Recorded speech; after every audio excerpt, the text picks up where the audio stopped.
Morning, everyone. Welcome to the lecture. For those of you wondering, my old hooter that doesn't deafen one at 10 paces is breaking because it's getting old, so I had to get a new one. And I read the 10-word description. Yeah, it's a bit short. But it's nice and loud. Anyway. So, welcome to the first, EAI. Crikey, still in last year mode. Welcome to the first EAI320 Intelligent Systems lecture for 2026. Yeah. I hope it's not the last one. I will see the class this full. And I say that because last year we very rapidly hit the point where there were about 10 people in the lecture. Right. While they're here, I would like to introduce you to the ALs. The very shy, nervous ALs, apparently. So next to me I have David Groenewald, and over there we have Brent Bowen. Both of these two got over 80% for this course.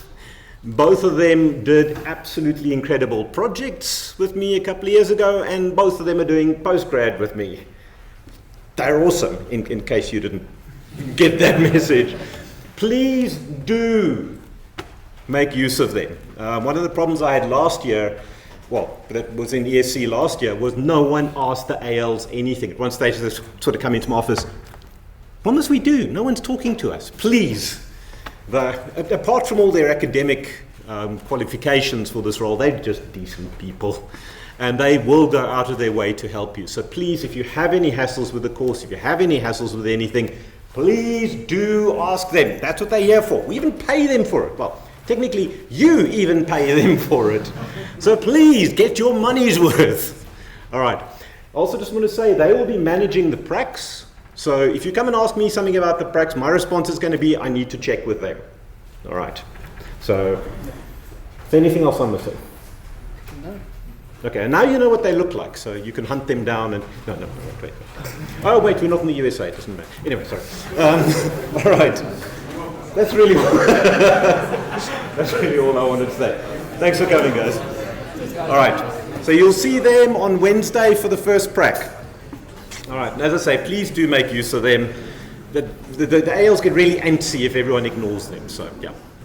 All right, so what I want to do today is to just quickly run through the course stuff.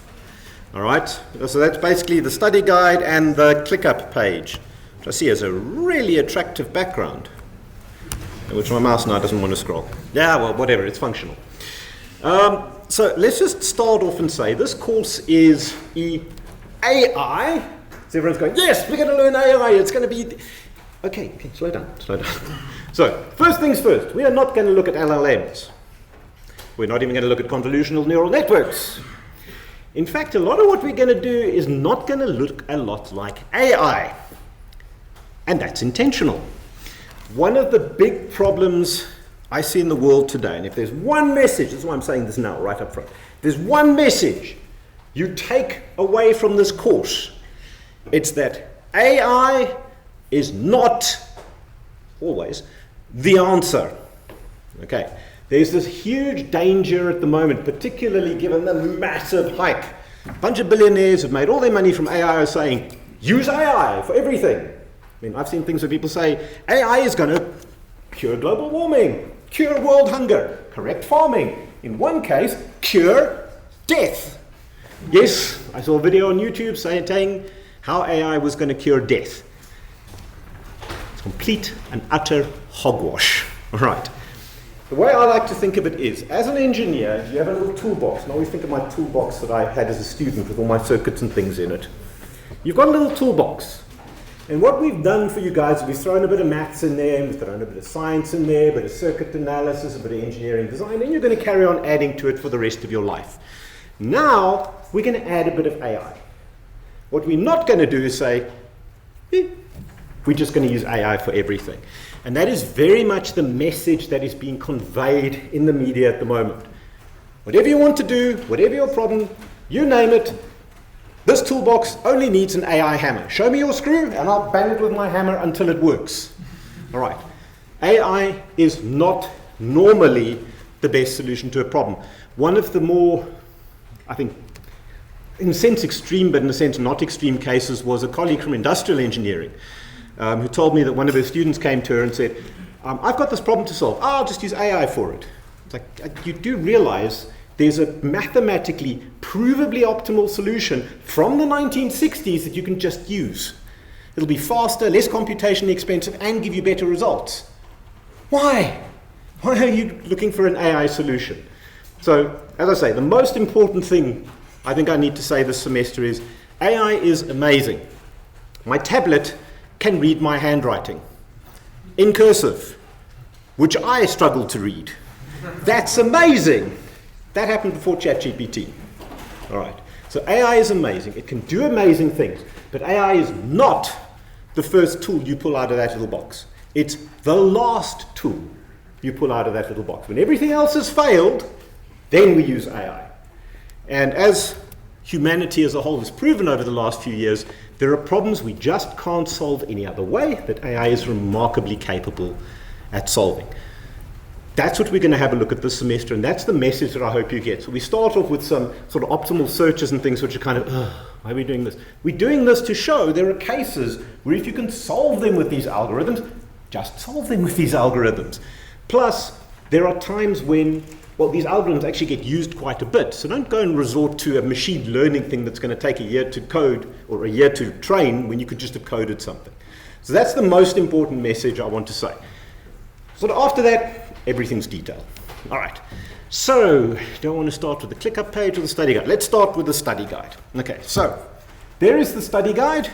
If you downloaded it any time after about an hour ago, it's out of date. And in fact, I've just noticed, which is what I was trying to figure now, trying to fix. Hey, scroll. Oh no, it is corrected. The copyright down there is still 2025 on the one that's on the internet. All right, so let's take a quick look through this. Why are you not opening now?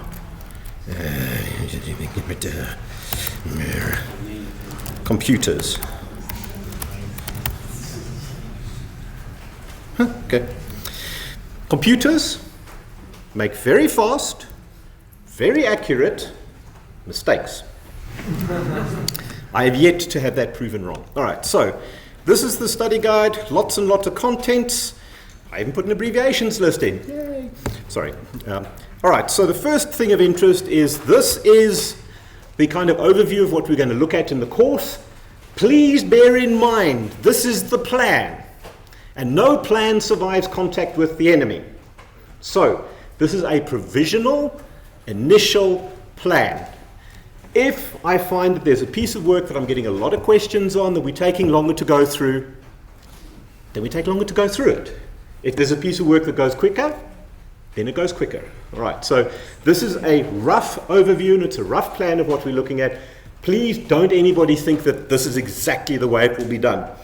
What I would like to show you is if you go to, say, learning from observations and you click on that, it takes you to the relevant piece in the study material. And if you scroll down here, you will see there's in the weeks and whatever. If you click on that week there, it takes you back to this table.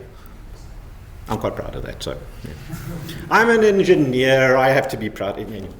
Okay, so the second thing is this thing, which is the, again, initial planning.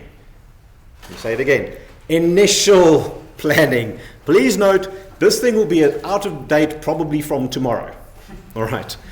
I will try to keep the version on the internet as up to date as possible. I'll show you on ClickUp. I always put a note when the last update was.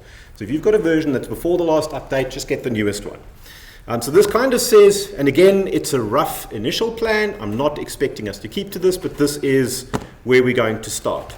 The link down here, and in fact the link on the previous page, should take you to, eventually, holy moly, eventually, the relevant page on ClickUp.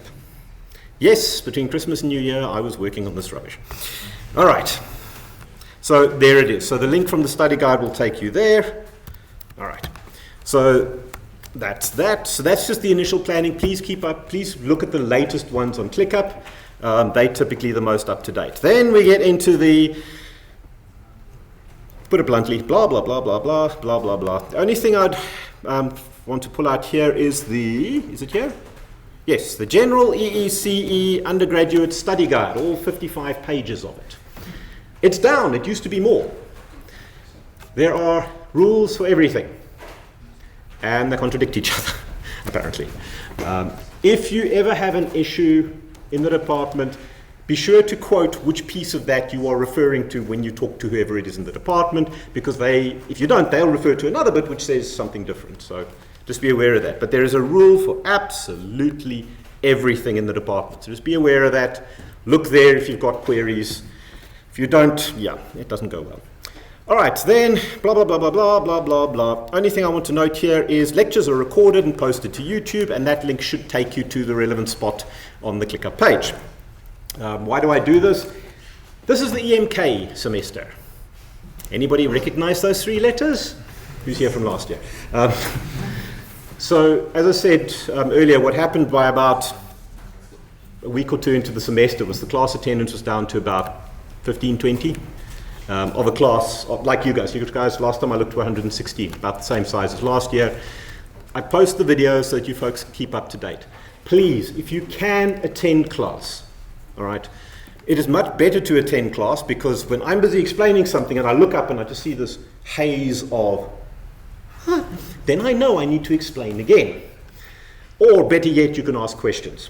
On that note, please ask questions.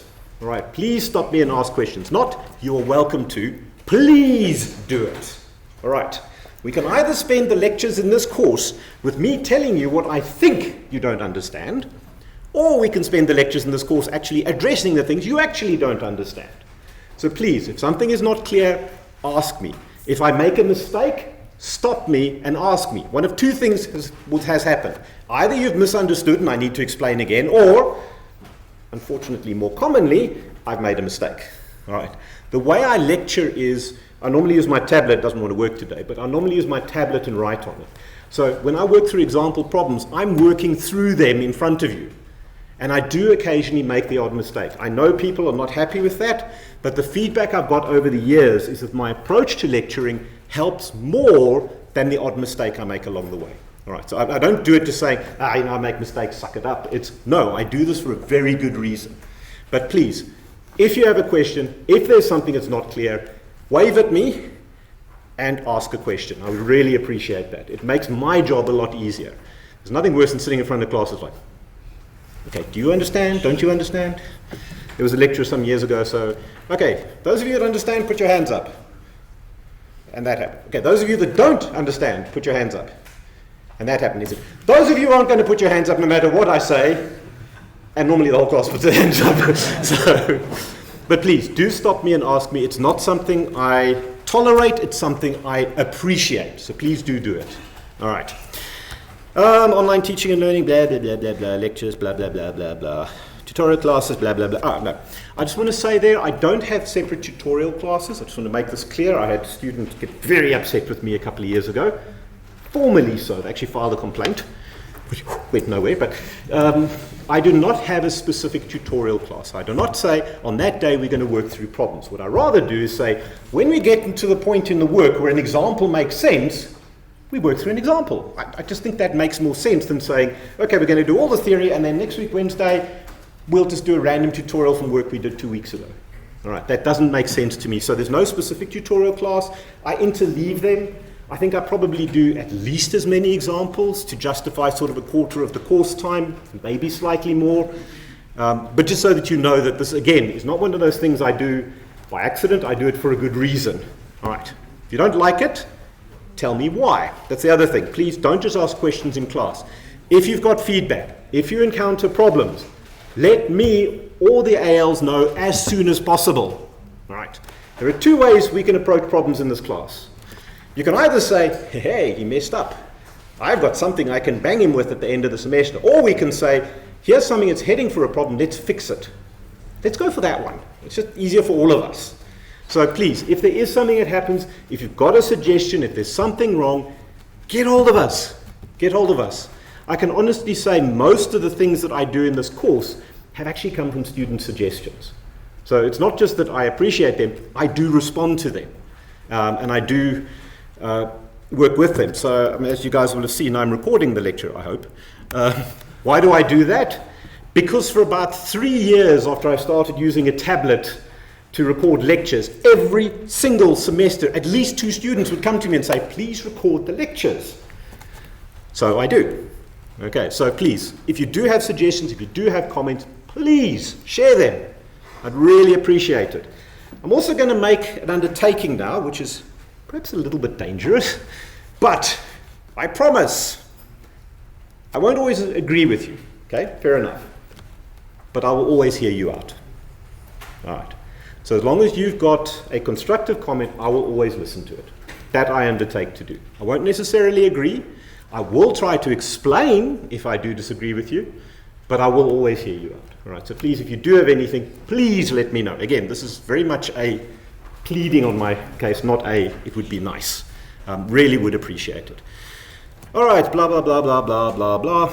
You will notice this section 2.5, 2.4, sorry, is about the use of generative AI is a heck of a lot longer than in any of the other study guides. There are 2 reasons for this. The first one is, let me tell you a story. All right. The biggest concerns around the use of generative AI in courses is there's a bunch of stuff you folks are supposed to learn in this course. If you don't learn it in this course, when are you going to learn it? And a lot of the stuff you learn is not the do the practicals. It's not what's in the textbook. It's the things that kind of hook onto that.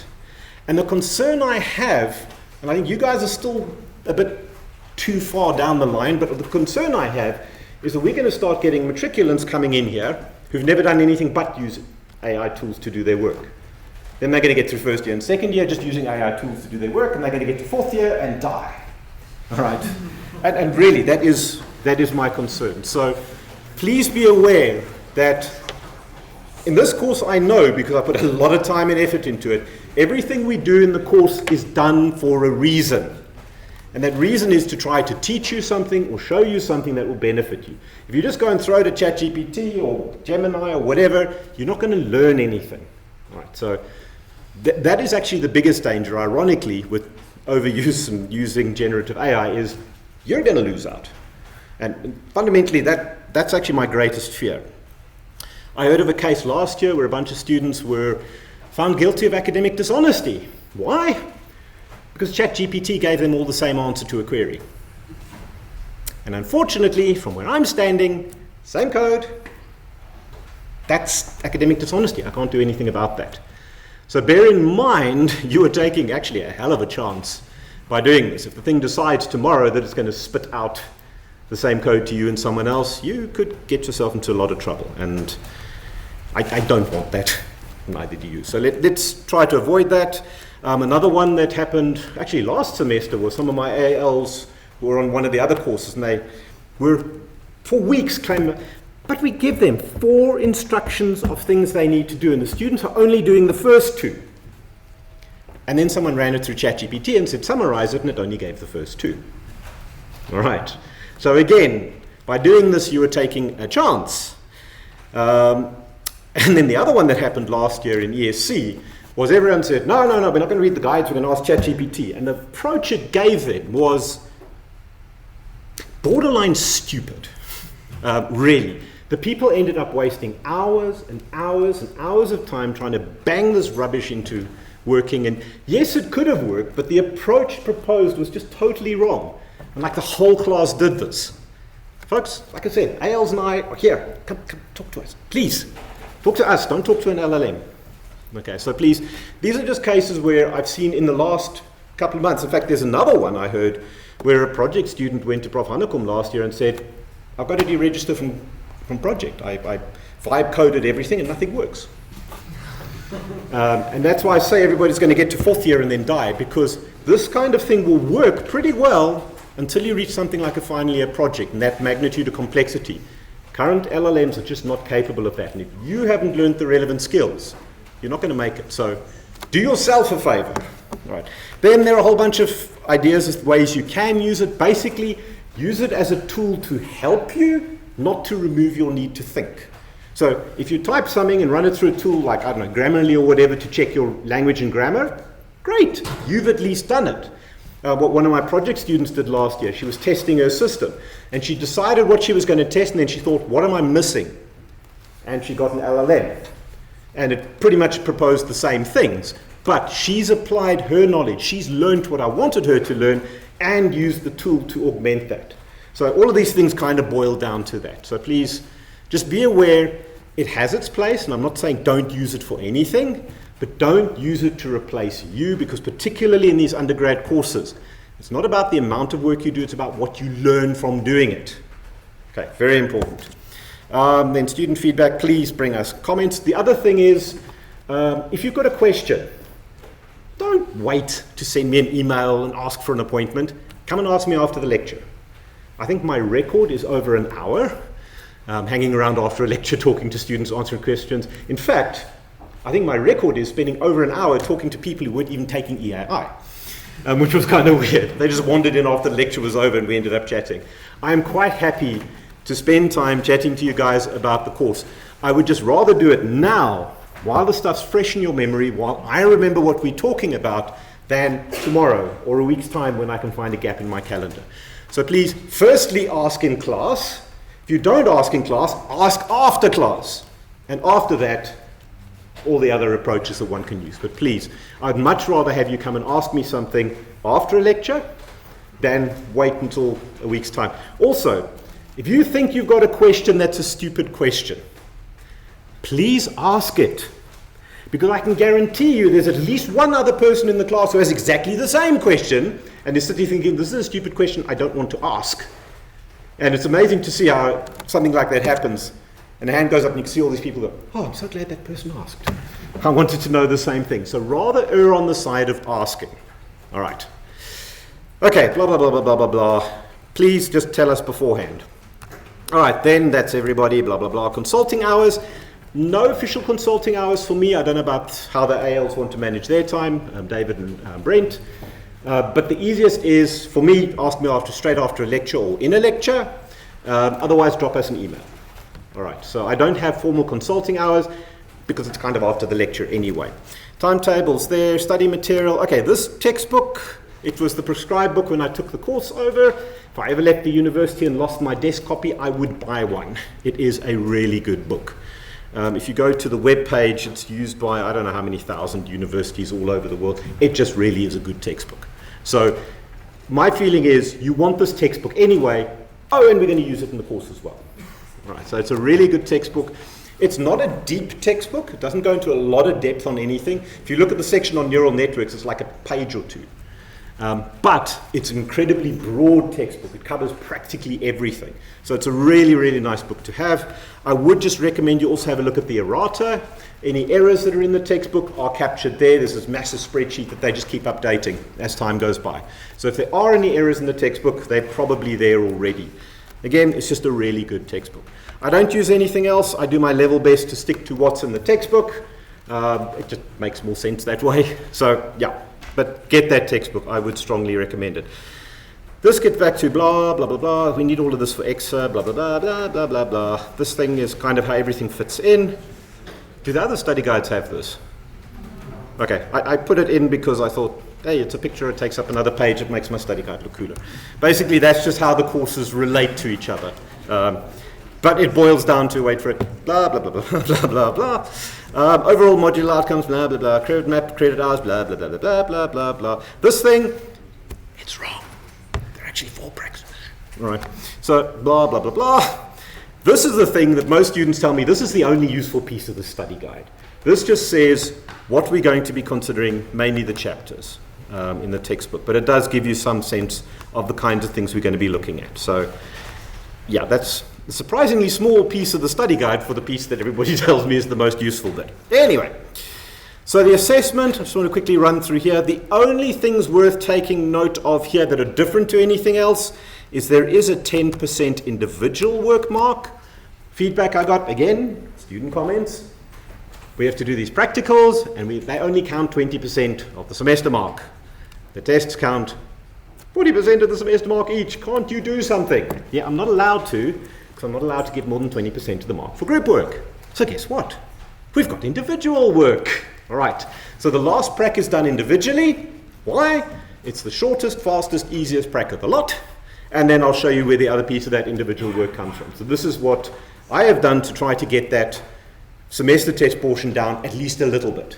If I make it more than this, people are going to get upset with me. So that's why it's only 10%. Again, student feedback is what led to this, and it gets better. A student suggested how to fix this problem. So, please, I do listen to you guys, I promise. The other thing here is fairly standard. You need an average of at least 50 for the prac marks. There will be an extra opportunity at the end of the semester to get exam entrance, not to change your mark. I had a student nearly blow up the one day when I described this, because he said, but it's so unfair, the people who didn't do their effort in the pracs now get a chance to get more marks, and I, who worked hard, didn't. No, not what's happening. If you didn't make exam entrance, you can then get exam entrance, but it doesn't change your marks.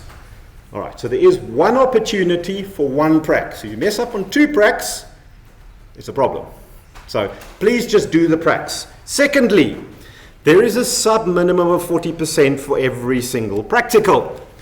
I have to do this, because if I don't, people go and say, oh, we did well in the first 2 pracs, we're not going to waste our time doing the rest. No, these pracs are, anyway, the pracs are there for a good reason. So I just want you to at least attempt the pracs, at least do the basics. And depending on time, I'll hopefully show you.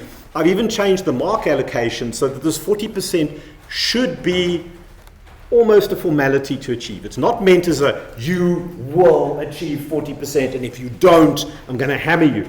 It's meant as, I need to make sure everybody at least attempts the pracs.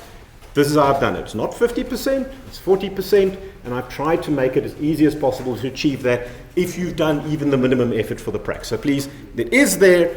It's not meant as a stick to chase you around with. The 50%, that's a given. I'm not allowed to change that. All right.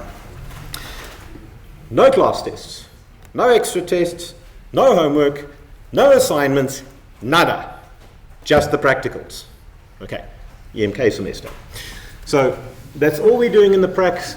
The main reason is the practicals cover a bunch of topics that I think are really useful and that you will benefit from doing. And I'd rather have you put your time and energy into doing those properly than spread your time across a bunch of random class tests and stuff that no one has time for anyway. So it's only the pracs, and that does reflect, there's a mark thingy here somewhere. Anyway, there's a mark thingy here somewhere that just says that's what it is. All right, so it's basically semester tests and pracs, not because I'm trying to be nasty. I've had people say, can't you give us class tests because then we can build the marks up? Yeah, it doesn't work. All right, so it's just the practicals, that's fine. The tests and exams are closed book. Why, you evil son of a gun? Because then I can ask theory questions. Then I can ask rote memorization questions. I can't if it's an open book test.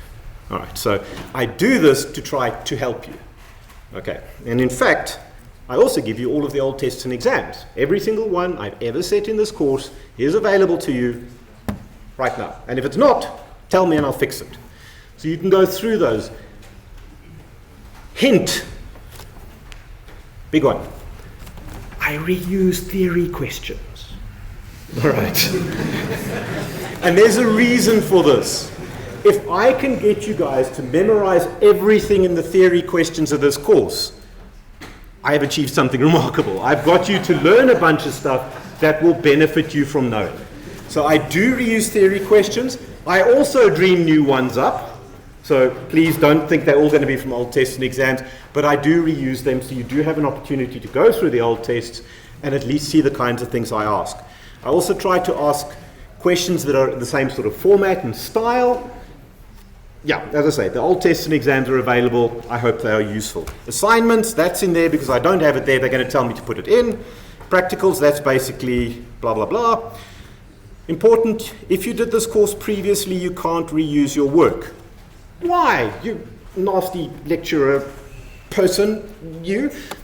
There's a reason for this, and that's if you're redoing the course, redo the whole course. Okay, you will benefit from redoing those things because the second time you do something, you see it in a new light. Plus, a couple of years ago in this course, there were, I think, 3 young ladies who were repeating the course, and I think the lowest mark for the pracs between them was over 80%.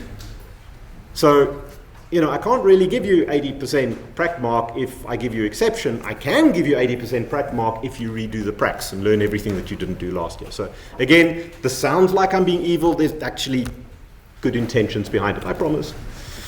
even though it might not look good. And then blah, blah, blah, and that table just says you're a third year. Okay.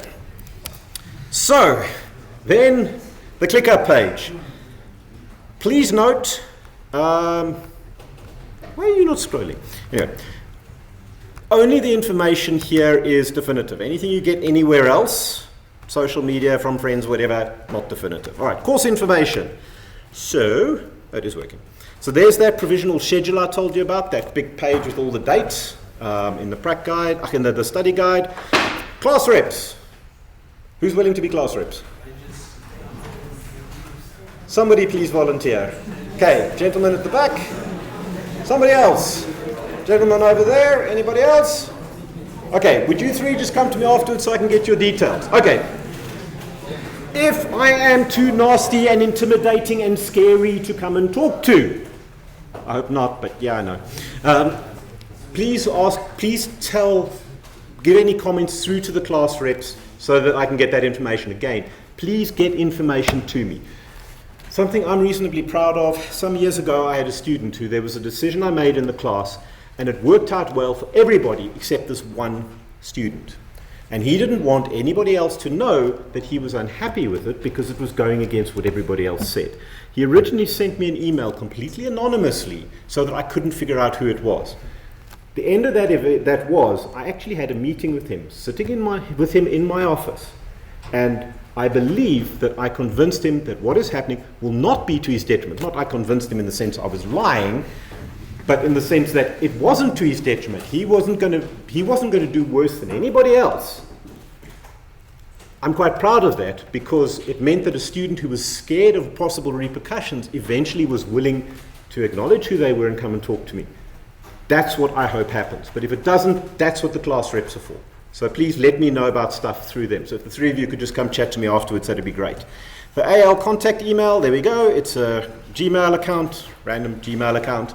Drop emails there. If you don't receive a response from them, come tell me, and I'll chase them around a bit. Sometimes one forgets to check the other email.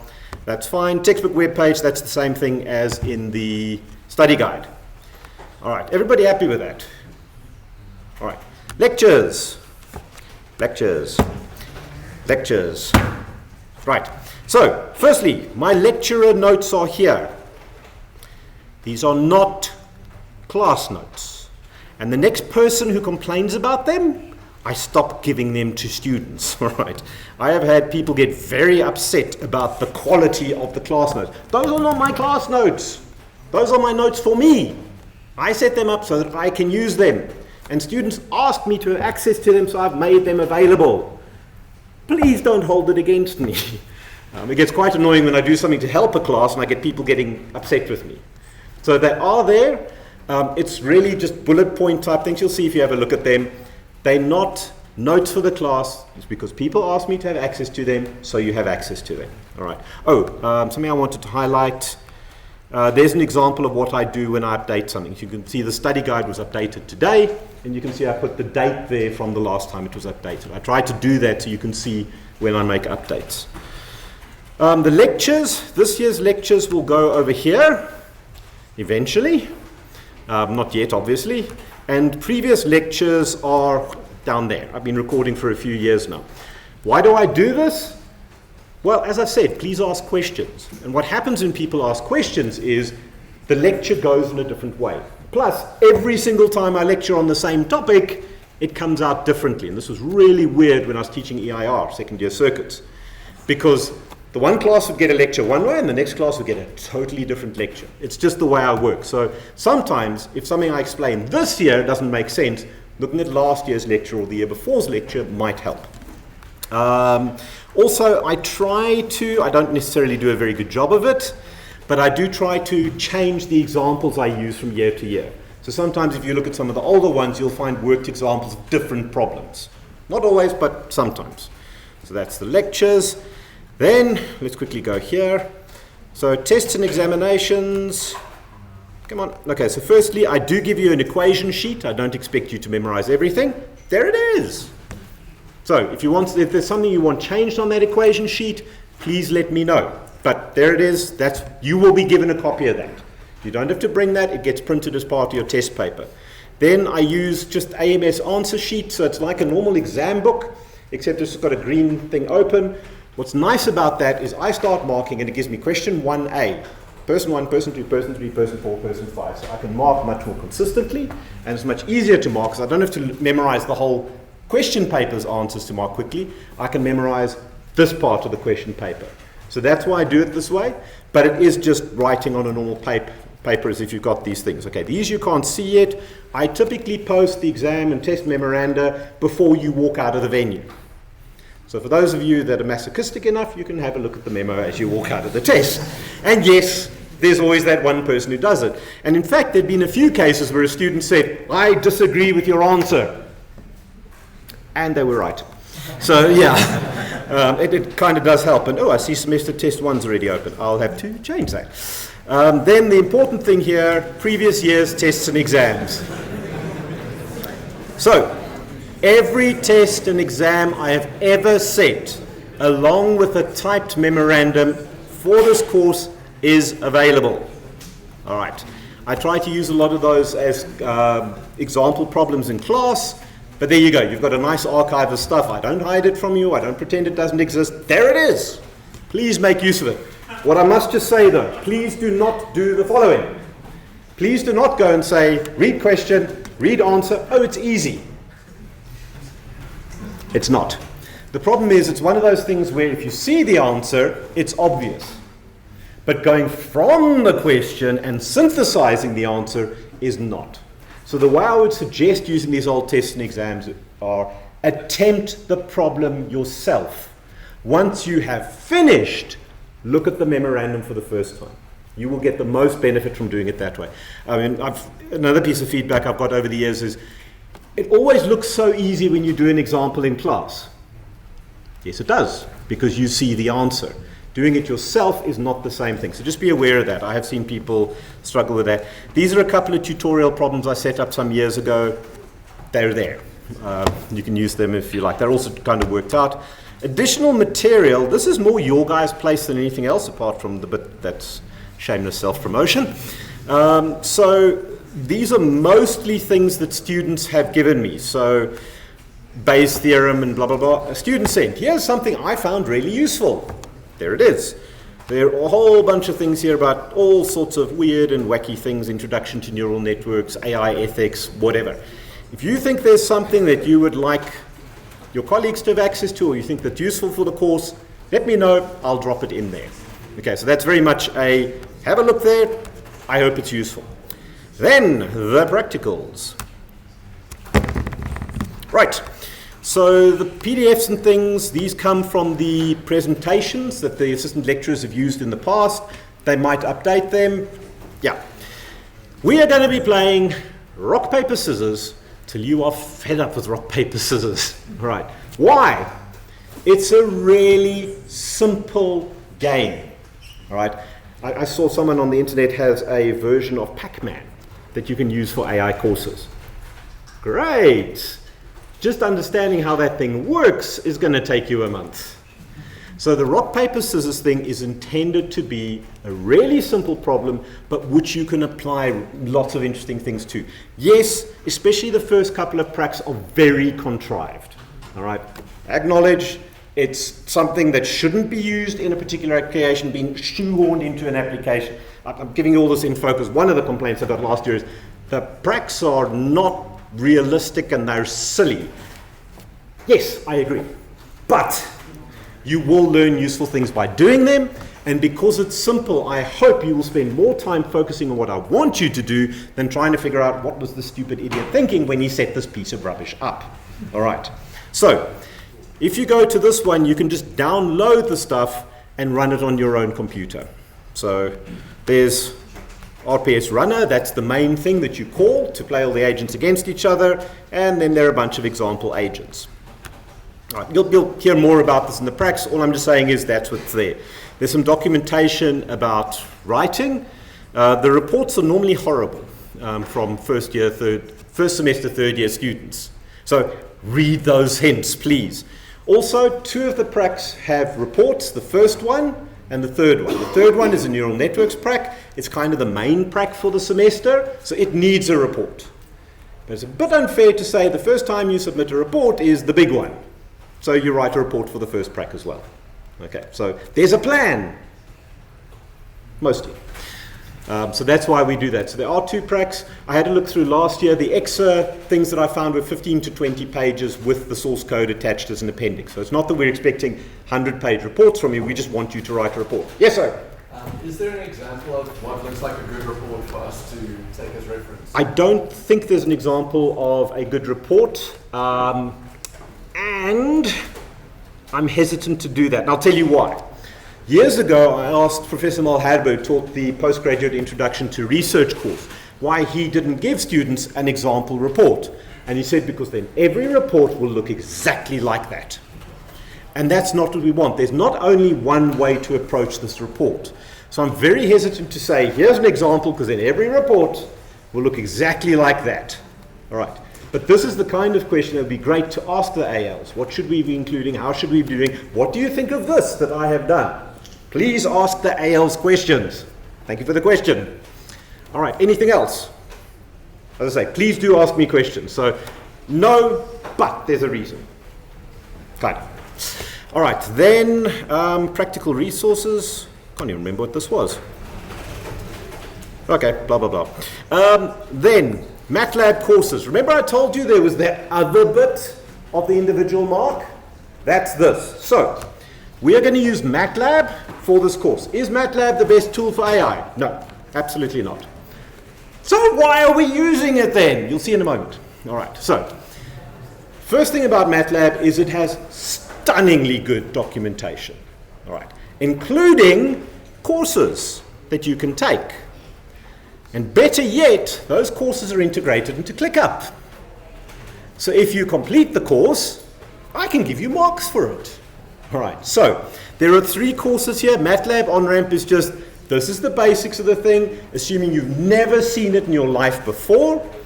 This one is then basically about debugging, which you're going to be doing.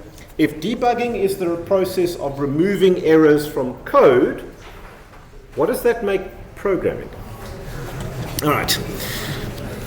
Yeah, deep thoughts for the day. So that one, again, I think will be extremely useful to you.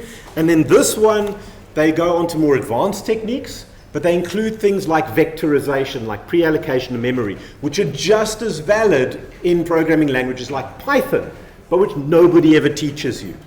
So if you do those 3 courses, you have, and I do apologize, I don't have an exact amount in my head yet, but you have between 3 and 5% of your semester mark already. So please, I'm giving you marks.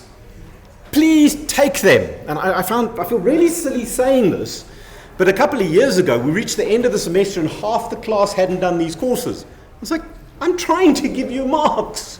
Just let me. So please work through these courses. They're really not difficult. They're really not going to challenge you in any way, but they will help prepare you for the practicals. Okay. If you are really enjoying it, here are some additional courses. Oh, I should mention, we subscribe to these courses. I got a budget from MATLAB once.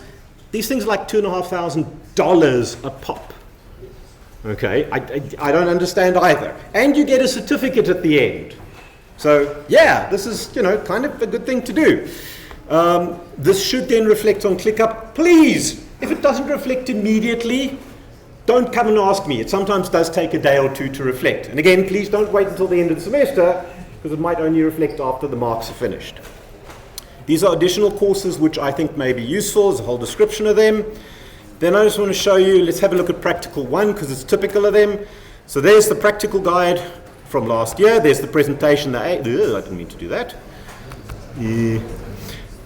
There's the presentation the ALs used last year to explain the prac. And then MATLAB Grader. This is the reason we're using MATLAB. You can now go code something on your own computer, take your function, copy it, paste it in this thing, and it gets marked on the fly. So you take your exact code, you mark it, marks allocated, it's done. You know what your mark is, everything is finished.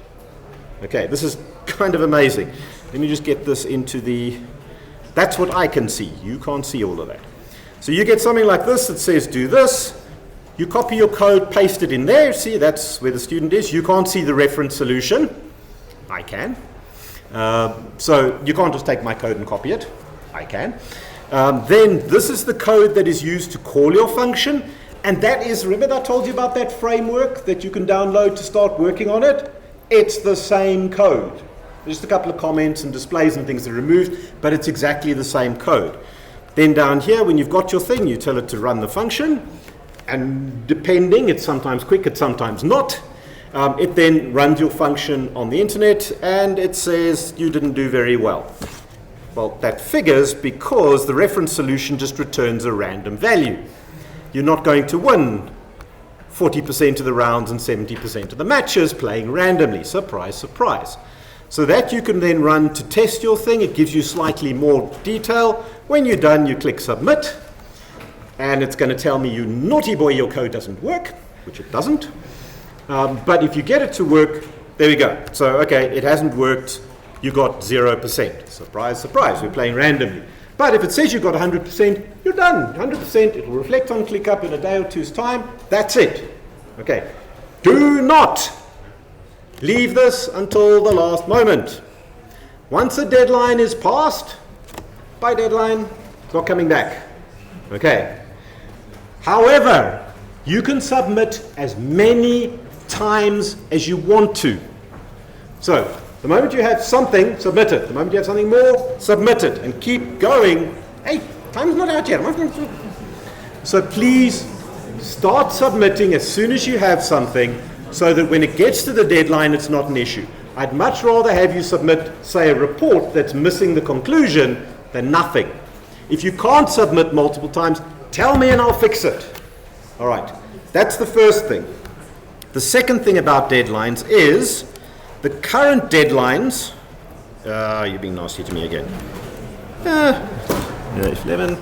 The current deadlines in the thing at the top here are, I was going to say insane. They're aggressive. They're aggressive in the sense that they don't give a lot of time. Let me actually quickly pull that up so I can show you what I mean. So, the first prac lecture is on Wednesday. That's happening. So we're starting this week. In fact, you can go and start working on the prac right now. In fact, you could start working on the prac, what was it, 3 weeks ago, 4 weeks ago? I sent the stuff out. Great, you can get a head start on the semester.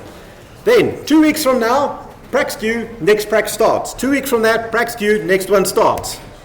Are you crazy? Not entirely. So, I've set it up like this because if we can achieve this, and typically this first prac goes quite quickly, so that one is often achieved, then it's done. It's out of the way. We don't have to worry about it again for the rest of the year. If we don't, these deadlines are negotiable to a point. Again, once a deadline is passed, it's passed. End of story.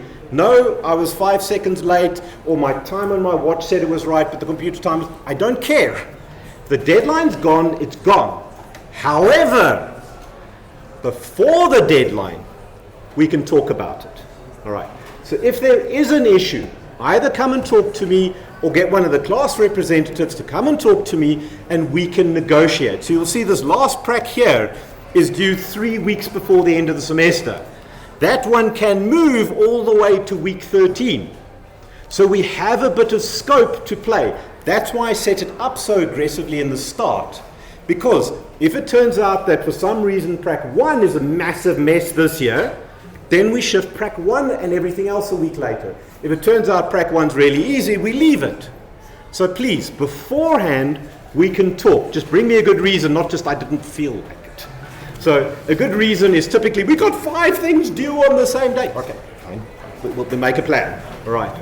So please, these are very aggressive, but they are absolutely negotiable. And this is typically what happens outside the university. You miss a deadline, massive financial penalties kick in. Before a deadline, we can talk. Yes, sir? We already have like 3 things to do. Down here. Oh, you see, now that's a good reason. Okay, so I'll take a look into that. But thank you, that's exactly what I'm looking for. So what I'm trying to do here, just hang on a minute. Give me 10 seconds. So what I'm trying to do here is not kill you, which is what this schedule says. What I'm trying to do is say, I want to give you the power to plan how the semester rolls out. We've only got 3 weeks of leeway. So if we extend prac 1, it's going to eat into not being able to extend one of the later ones. So what I'm trying to do is say to you guys, let's work together to make this work as well as possible. But again, exactly that kind of thing. This is why, please help us not die. All right. See you tomorrow.